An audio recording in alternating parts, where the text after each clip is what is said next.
The Goblin's Dog. Once upon a time, there lived a little boy called Willie. He had a dog named Tinker, and they often went for walks together. Tinker was fond of Willie, but the little boy was not very kind to his dog. He was supposed to look after him and care for him, but many a time he went off to play and forgot all about him. Tinker lived in a kennel out in the yard. It was a nice kennel, but it needed new straw each day. Sometimes Willie remembered and sometimes he didn't. Tinker liked fresh water to drink, but often Willie forgot all about refilling his water bowl. And once poor Tinker had no water at all because someone had upset it, and Willie hadn't noticed. Willie, it's cold weather now, his mother said to him one day. Have you seen that Tinker has plenty of good warm straw in his kennel? Yes, mother, said Willie. But he hadn't. And Tinker had made his old straw so flat that there was no warmth in it at all. So he was cold at night when the frosts came. He thought of Willie in his warm bed and how he longed to be able to curl up there with him. But he had to stay in his icy cold kennel.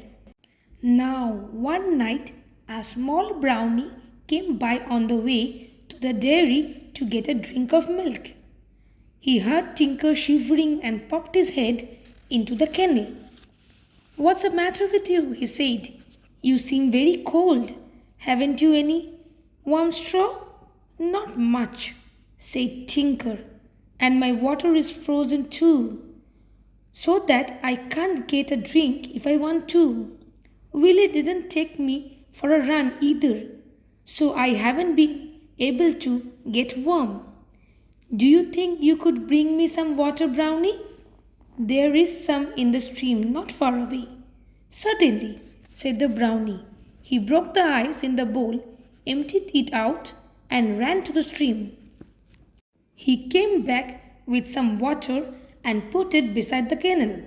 I wish I could get you some straw too, he said, but I don't know where there is any.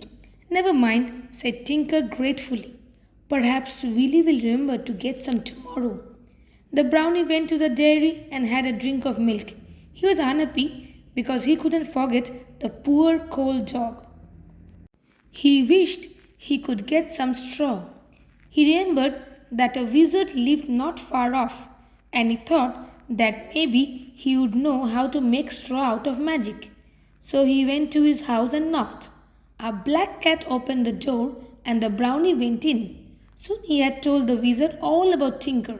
The wizard listened and he frowned deeply. That boy should be taught a lesson, he said. He clapped his hands and the black cat appeared. Fetch the policeman, said the wizard. The cat disappeared, and when it came back, it brought with it a large policeman with pink wings and a shiny face. Go and arrest Willie, who lives at the farmhouse, commanded the wizard.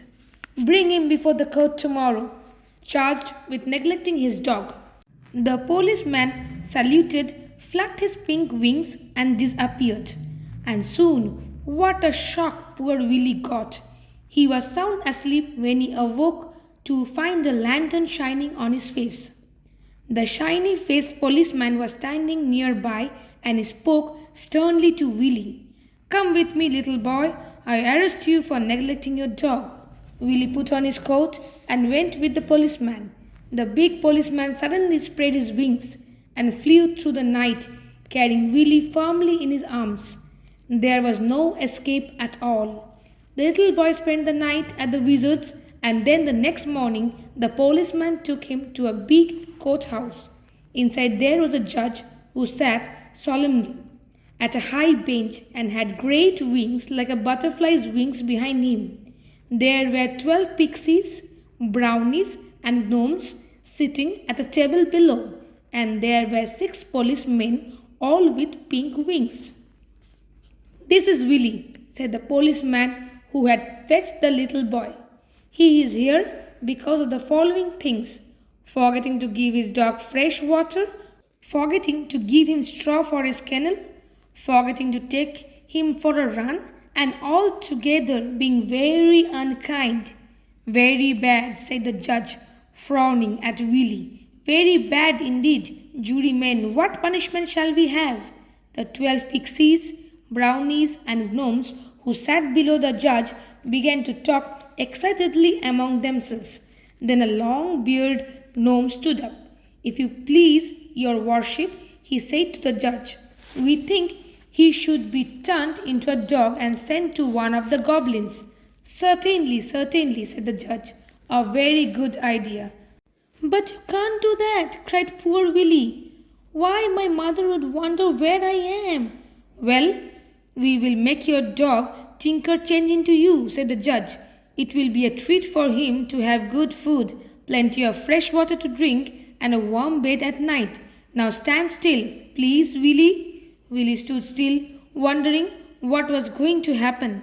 The judge took up a wand that lay beside him, leaned over to Willie and tapped him on the shoulder, saying, a curious punishment you will see. A boy you are, a dog you will be. And then he said a very magic word, and my goodness me, Willie found that black hair was growing all over his body. His clothes disappeared. He grew a long tail. His ears became furry. His nose became long. He had paws instead of his hands and feet. He was a little black dog, and when he opened his mouth to speak, he could only say, woof, woof, woof. Take him to the Goblin Walk, commanded the judge. So Willie was led out of the court on a chain and taken to a small cottage in a wood. Here a little green goblin lived. He didn't seem at all pleased to see Willie. I don't really want a dog, he said to the policeman who brought Willie.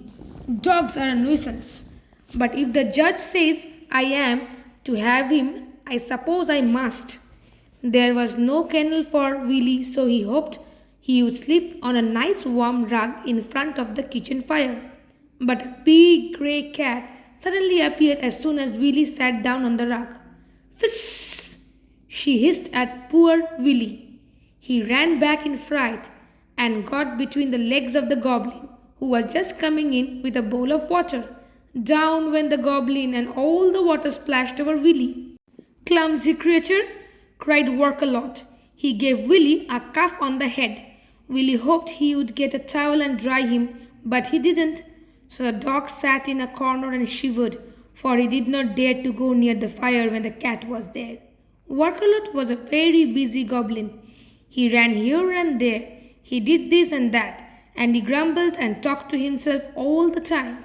The grey cat did nothing, but when Workalot needed help with a spell, she walked up and sat solemnly in the middle of a big chalk circle. Soon Willie began to feel very hungry indeed.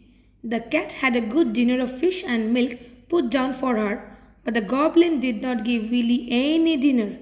I will give you something later on, he grumbled, but he quite forgot, so poor Willie had to go without. He thought he would whine so that Workalot would take notice of him, but as soon as he began yelping and whining, the goblin lost his temper. Willie put his tail down and ran under the table, but the goblin pulled him out, took him to the door, and put him outside.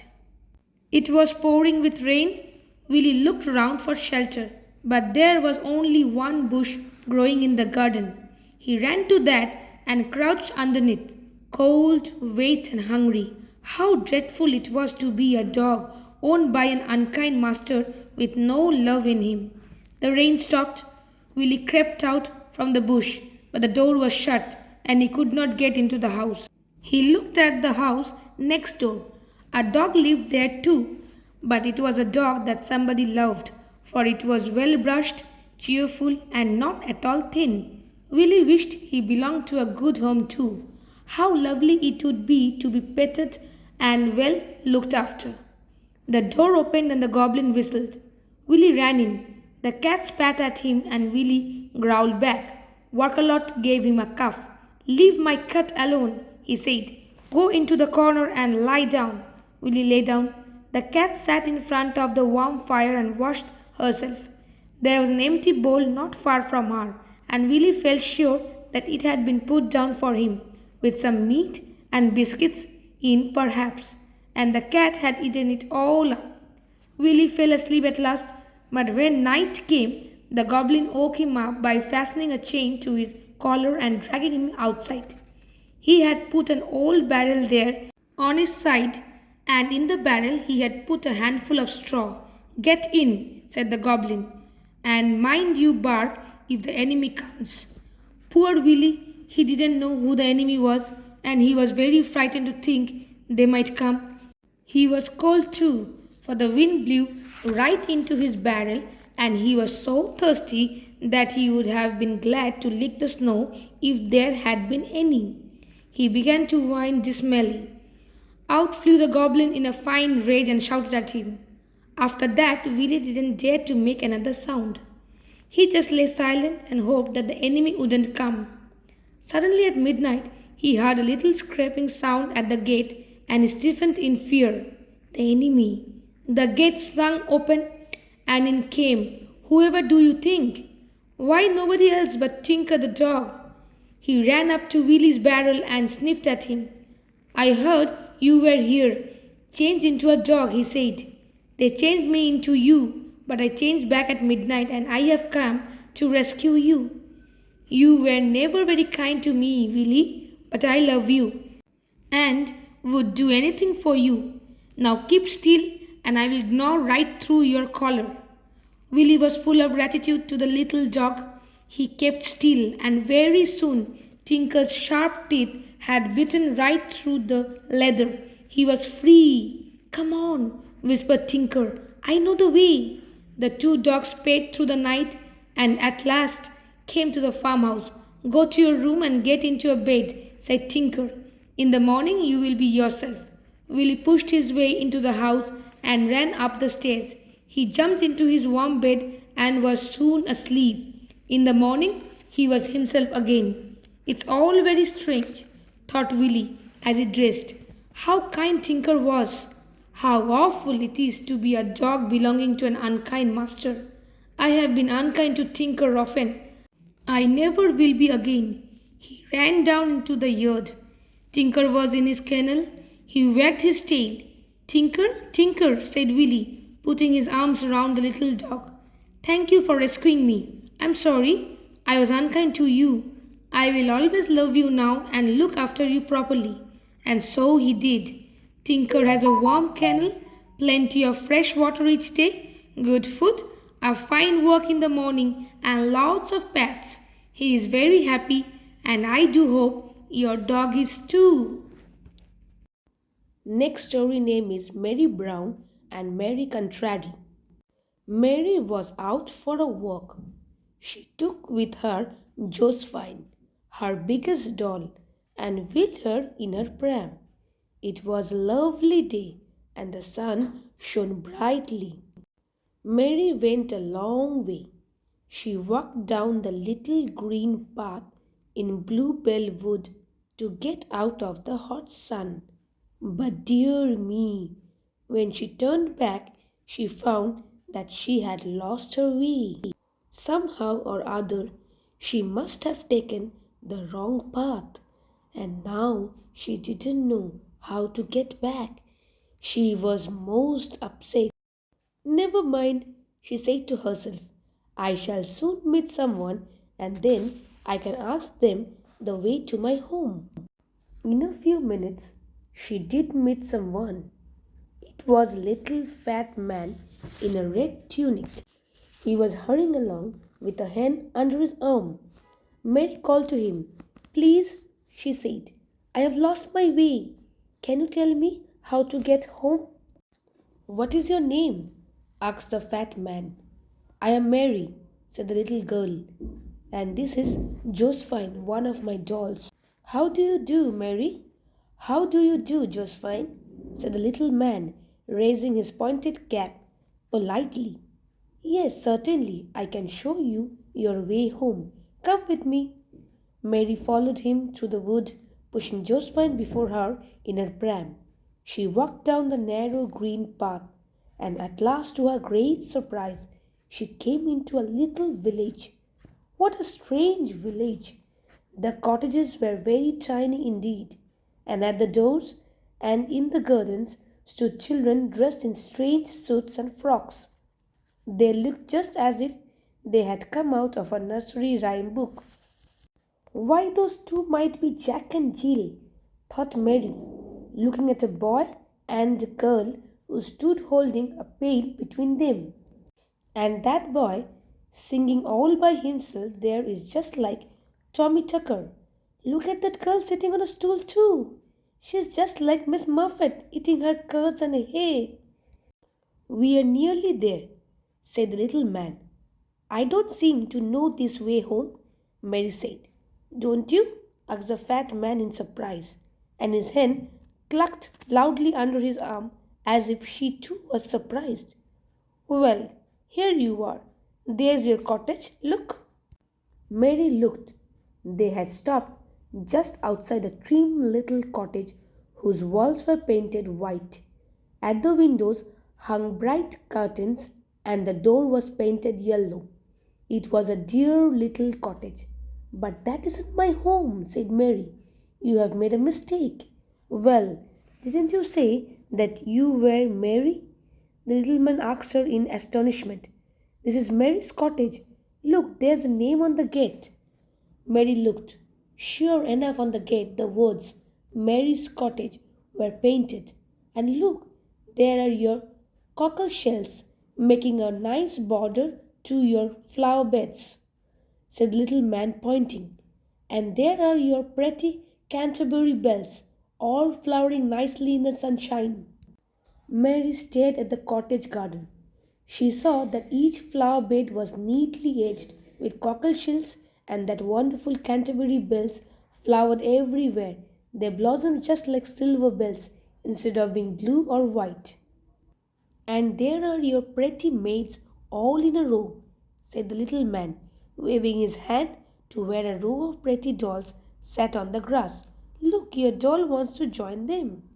To Mary's great astonishment, she saw her doll, Josephine, getting out of the pram. Josephine walked through the garden gate and sat herself down in the row of dolls, who seemed very pleased to see her. Then the wind blew, and all the Canterbury bells began to ring, tinkle, tinkle, tinkle. Mary was too surprised to speak.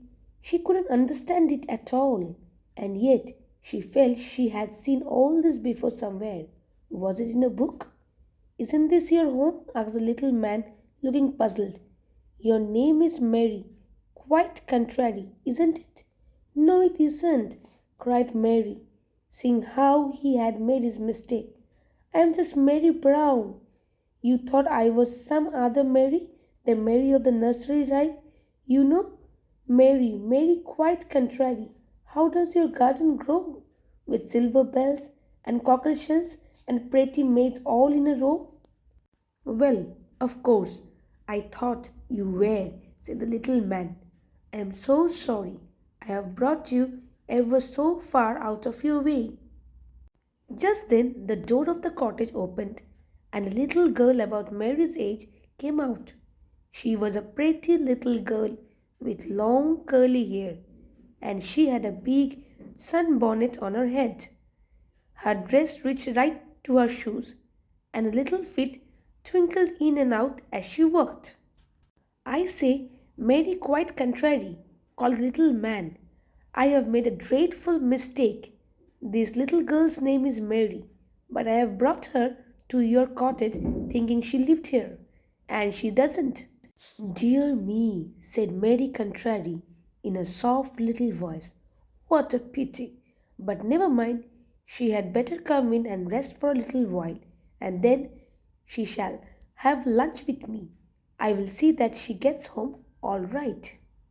Mary was delighted. She liked Mary Contrary very much indeed. It would be lovely to have lunch with her. She said goodbye to the little man who had made the mistake, and he hurried off down the street with the hen under his arm, clucking loudly. Mary walked into the garden, and the other Mary took her into her spick and span cottage. It was so pretty inside, very small, like a doll's house, but quite big enough for the two children. It's so hot that I thought of having ice cream pudding and ginger beer for lunch today, said Mary contrary. I hope that will suit you all right, Mary? Oh, yes, said Mary delighted. I think that's just about the nicest lunch I ever heard of. Mary contrary bustled about getting the table laid, and Mary Brown helped her. Then they sat down to the largest ice cream pudding Mary had ever seen. And do you know, they finished it between them. Then they had a bottle of ginger beer each. It was really lovely. This is the village of nursery rhyme, said Mary Contrary. Tom the piper's son lives over there. He is a very naughty boy, always being beaten for stealing pigs. I don't have much to do with him. Next door lives Jack Horner, but he has a very good opinion of himself. He is always saying that he is a good boy. Yes, I know all about him, said Mary Brown. Does Humpty Dumpty live here too?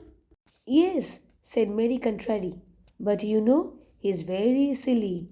He has been warned heaps of times not to sit on the walls, but he always will. Then he falls up, and as he is a great big egg, he breaks, and there's such a mess to clear up.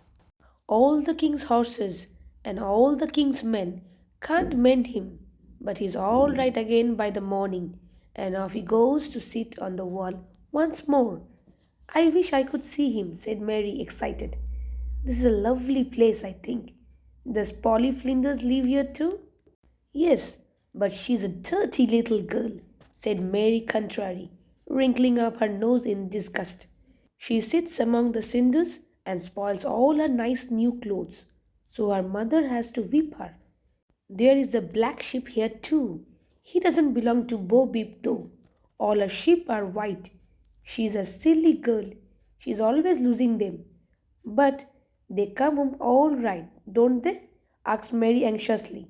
Oh, yes, and they always bring their tails behind them, answered Mary contrary. Will you have some more ginger beer? No? Well, now what about getting your home? I will walk part of the way with you, and perhaps you wouldn't mind giving me one of my pretty maids, my dolls, a ride in Josephine's pram for a treat? Of course, said Mary, smiling. She went to the pram and made room beside Josephine. I know Josephine would love to have someone in the pram with her.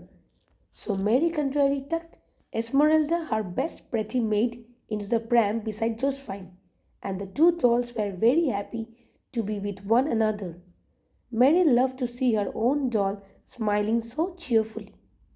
Off the little two girls went. Mary looked excitedly at all the little houses she passed. A little girl with a red cloak and hood stood at the door of one, and Mary felt sure she was Red Riding Hood. She saw Johnny Thin, who put the cat in the well, and Johnny Stout, who pulled him out.